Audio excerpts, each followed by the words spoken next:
दोस्तों, मौजूदा दौर में आपने देखा होगा जिस तरीके से शुगर, बीपी, इस तरीके के रोग बहुत तेज़ी से अपनी गिरफ्त में लोगों को लेते जा रहे हैं, उसी तरीके से थायराइड का रोग जो है वो भी बहुत आम हो गया है। स्त्री हो, पुरुष हो या फिर बच्चे हों, इन सब को ये बीमारी अपनी पकड़ में लेती जा रही है। थायराइड एक ग्रंथि है, इसमें थायराइड नाम का हार्मोन्स जो होता है वो रिलीज़ होता है और यह हमारे शरीर में मेटाबॉलिज्म सिस्टम यानी एनर्जी लेवल को प्रभावित करता है, यानी कंट्रोल करता है। अगर लगातार थकान बनी रहती है या फिर काम करने में परेशानी होती है तो आपको थायराइड का रोग हो चुका है। थायराइड हाइपोथायराइड और हाइपरथायराइड दो तरह से होती है।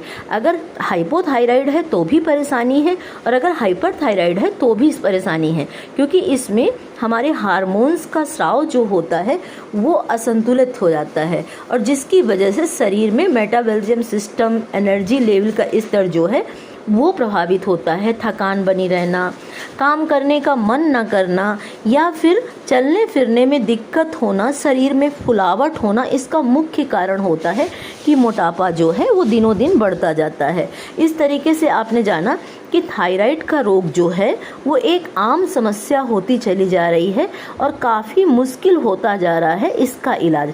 लेकिन आज मैं जो आपको कुछ एक चीज़ें बताऊंगी, ये आपकी थायराइड की समस्या को जड़ से कंट्रोल करेगी। कुछ एक चीज़ें आपको अपनी दैनिक दिनचर्या में परिवर्तित करनी होंगी और कुछ एक चीज़ों से आपको दूरी बना के रखनी होगी, जैसे कि बाहर की जितनी भी नमक वाली चीज़ें होती हैं जिनमें अधिक मात्रा में शुगर पड़ा होता है, अधिक मात्रा में नमक पड़ा होता है, उन सब से दूरी बनानी होगी।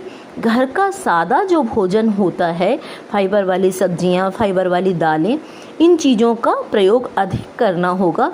इसके साथ साथ में सोयाबीन से लेकर के सोया बड़ी तक से दूरी बनानी होगी और ख़ासकर रिफाइंड तेल को तो आपको छूना भी नहीं होगा। तब आपका थायराइड रोग जो है वो आसानी से ठीक होना शुरू हो जाएगा।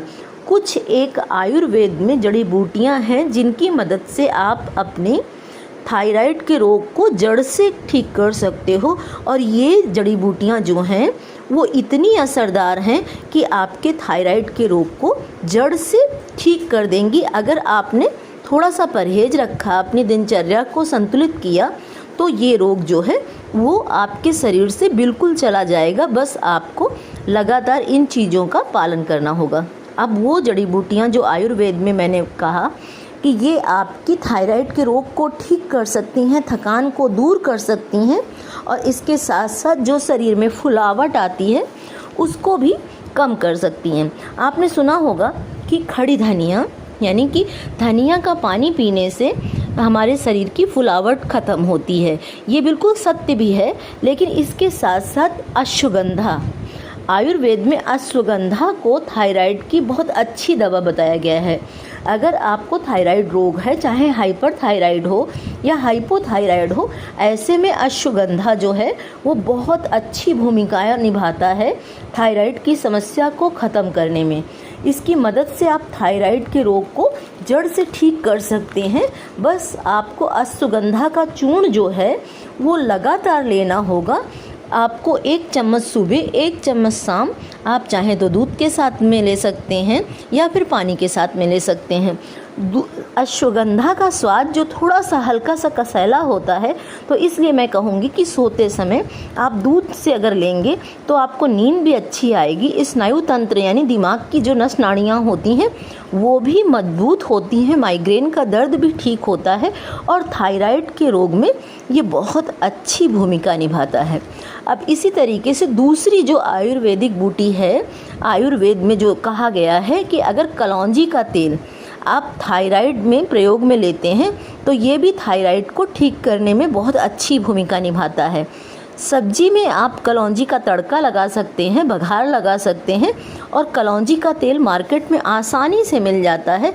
ये आपकी थायराइड की समस्या को कंट्रोल करने में बहुत सहायक होता है। कलौंजी में एंटी फंगल, एंटीऑक्सीडेंट गुण होते हैं जो कोलेस्ट्रॉल को भी नियंत्रित करता है और इसके साथ साथ इसका तेल जो होता है वो थायराइड के रोग में भी बहुत अच्छा सहायक सिद्ध होता है। आपको थोड़ी सी कुछ एक बूंदें जो हैं वो खाने में, सब्जी में, किसी भी तरीके से आप इस कलौंजी के तेल का इस्तेमाल करिए, आपको थायराइड के रोग में ये बहुत अच्छी राहत देगा। इसी तरीके से एक आयुर्वेदिक बूटी है जिसका नाम है ब्रह्मी। ब्रह्मी जो कि दिमाग को शांत रखती है, शरीर को ठंडक देती है। छोटे बच्चों को भी आपने सुना होगा कि ब्रह्मी का सेवन कराने से जो बच्चे जिनकी नक्सीर फूटती है या फिर जिनके शरीर में अतिरिक्त ताप रहता है या पढ़ाई में कमज़ोर होते हैं, उनको भी ब्रह्मी का सेवन कराया जाता है। ब्रह्मी ज़्यादातर मानसिक रोगों की दवा कही जाती है, लेकिन ये थायराइड के रोग में भी बहुत फ़ायदेमंद होती है। ब्रह्मी का नाम ही है कि जिस तरीके से इसका नाम सिद्ध होता है कि इसका सेवन करके आप शरीर के सारे रोगों को दूर कर सकते हो, मानसिक बीमारियों को दूर कर सकते हो और इसी तरीके से थायराइड हार्मोन्स को नियंत्रित करने में ब्रह्मी बहुत अच्छी भूमिका निभाती है।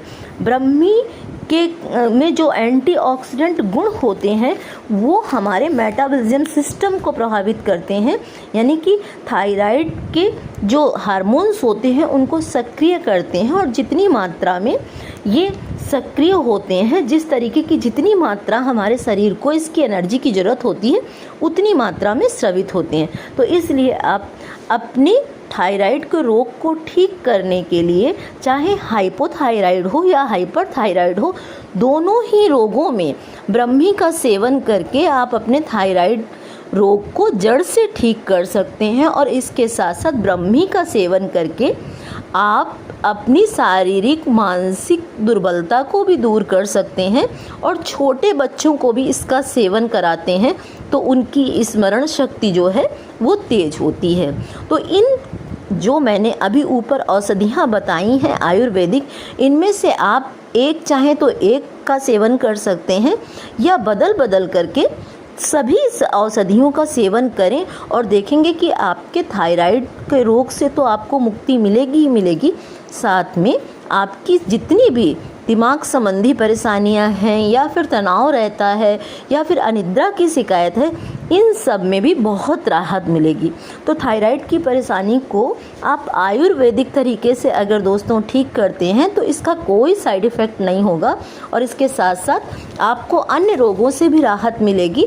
और जो थकान होती है, कमज़ोरी होती है या फिर चलने फिरने में दिक्कत होती है, खासकर मोटापा होता है, उसके लिए भी इन चीज़ों का सेवन करके आप हाइपोथायराइड, हाइपरथायराइड के रोग से मुक्ति पा सकते हैं। वीडियो को एक लाइक ज़रूर दीजिएगा और इसके साथ साथ Sunita blog and home remedies को आज ही सब्सक्राइब कर लीजिएगा। इसी तरीके के इफ़ेक्टिव असरदार वीडियो के साथ में फिर से हाजिर होती हूँ। तब तक आयुर्वेद से जुड़े वीडियो देखने के लिए बहुत बहुत धन्यवाद।